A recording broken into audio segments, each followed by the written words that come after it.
की बढ़ती बाजार में मांग को देखते हुए प्रदेश में बहुत से किसान गुलाब की खेती कर रहे हैं, लेकिन आप गुलाब के फूलों की अधिक पैदावार तभी ले सकते हैं जब इस मौसम में खरपतवार नियंत्रण और जल प्रबंधन करते हुए कीट रोगों का नियंत्रण सही समय पर करेंगे। तो आप किस तरह से करें इन सभी कार्यों को, इसकी जानकारी दे रही हैं कृषि महाविद्यालय जिला विदिशा की विषय विशेषज्ञ डॉक्टर अर्पणा जायसवाल।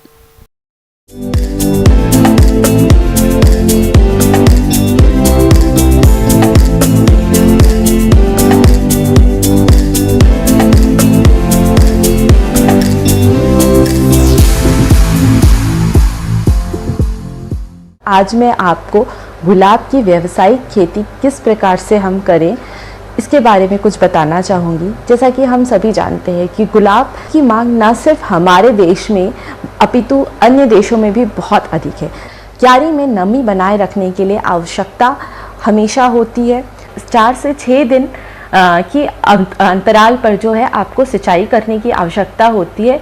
यह आपके ऊपर है कि आप सिंचाई का माध्यम किसे चुनते हैं। यदि आपके पास ड्रिप इरिगेशन की व्यवस्था है तो निश्चित रूप से आप ड्रिप या स्प्रिंकलर इरिगेशन का जो है इस्तेमाल कर सकते हैं। इसके इस्तेमाल से इनिशियल कॉस्ट भले ही थोड़ी अधिक आती है, लेकिन जो है इसमें पानी की बचत काफ़ी अधिक होती है। तो यह सिंचाई की व्यवस्था उत्तम है यदि आप कर पाएँ तो। किसान भाइयों, यदि आपके पास ड्रिप की सुविधा उपलब्ध नहीं है तो आप बहाव पद्धति से गुलाब की फसल में पानी देकर गुलाब की फसल से अधिक फूलों का उत्पादन ले सकते हैं। प्लास्टिक मल्च का प्रयोग यदि आप करते हैं तो इससे जो है वाष्पीकरण कम हो जाता है, नमी बरकरार रहती है, जिससे खरपतवार की जो समस्या है वो नहीं होती है।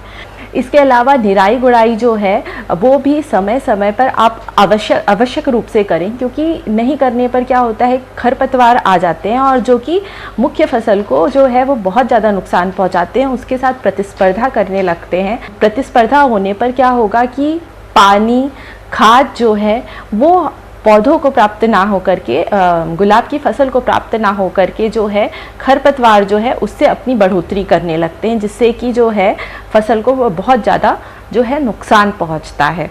इसे आप या तो खुरपी की सहायता से या हंसिए की सहायता से कर सकते हैं, या आप हाथ से भी हटा सकते हैं। और इसकी व्यावसायिक फसल जब हम लेते हैं तो कीट प्रबंधन की बात करते हैं तो इसमें प्रमुख रूप से जो कीट लगते हैं वो गिल, जैसिड, लाही, थ्रिप्स। इसकी रोकथाम हमें समय समय पर करना अति आवश्यक है। इनकी रोकथाम के लिए 7 जो है 0.3% या मैलिथियोन का जो है आप छिड़काव करें। इसके अलावा गुलाब की फसल में मकड़ी कीट का प्रकोप होता है। ये कीट पौधों की पत्तियों में जाला बनाकर उनका रस चूसता रहता है, जिससे पौधे की पत्तियों का क्लोरोफिल कम हो जाता है और पौधे अपना भोजन नहीं बना पाते, जिससे फसल कमजोर हो जाती है। तो आप इस कीट के रासायनिक नियंत्रण के लिए ओमाइड दवा 1 मिलीलीटर मात्रा को 2 लीटर पानी के हिसाब से घोल बनाकर छिड़काव करने से इससे कीट का नियंत्रण किया जा सकता है।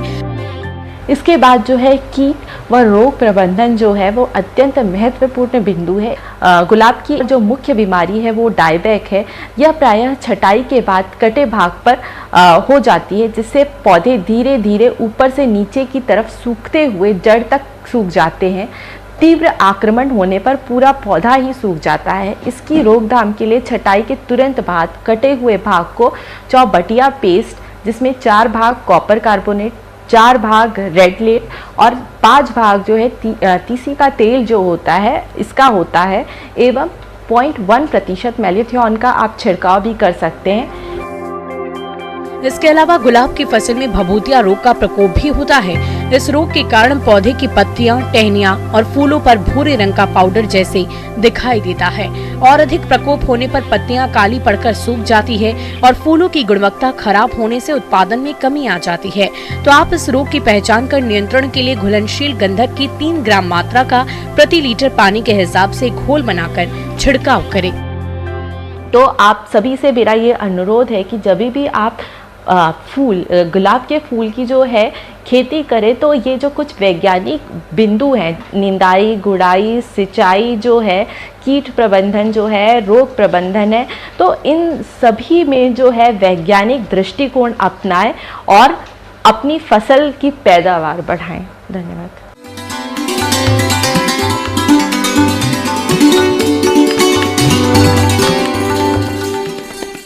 आइए जानते हैं अन्नदाता निःशुल्क फोन के माध्यम से पूछे गए समस्याओं का समाधान।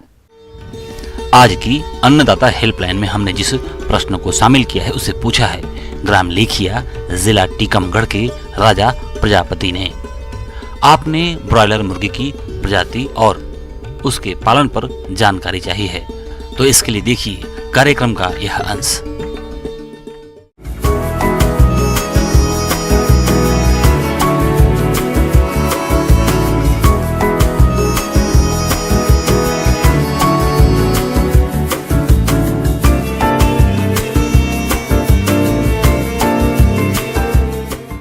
आज मैं आपको बताऊंगा कि कैसे एकीकृत कृषि में हम, जैसे मैंने अभी बताया आपको, मुर्गी पालन, बकरी पालन या भैंस पालन को हम इसमें एक इकाई के रूप में उसको ले सकते हैं।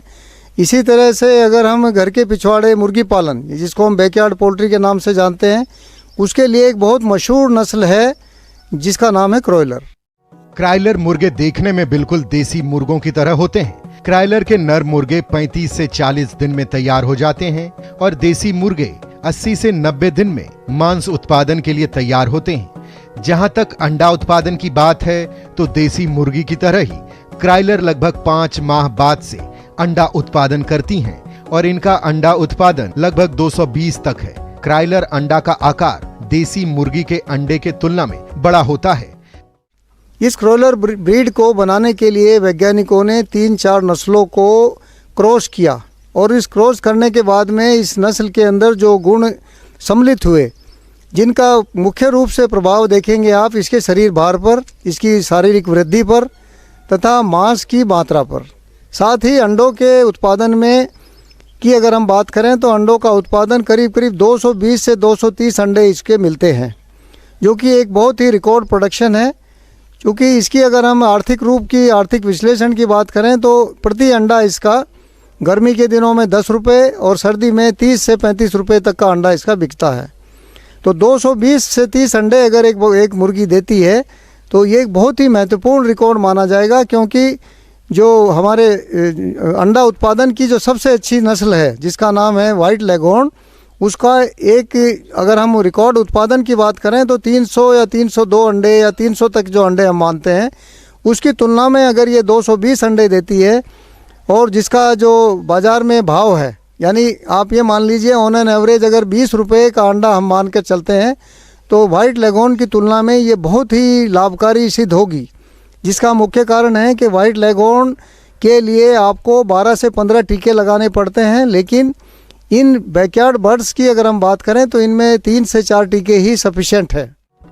अगर अंडा उत्पादन को देखते हुए क्रॉयलर मुर्गे की तुलना व्हाइट लेग हॉर्न मुर्गी से भी करें तो व्हाइट लेग हॉर्न का अंडा उत्पादन तो अधिक है, लेकिन इनके प्रबंधन पर खर्च आता है, जबकि क्रॉयलर के प्रबंधन पर खर्च कम आता है।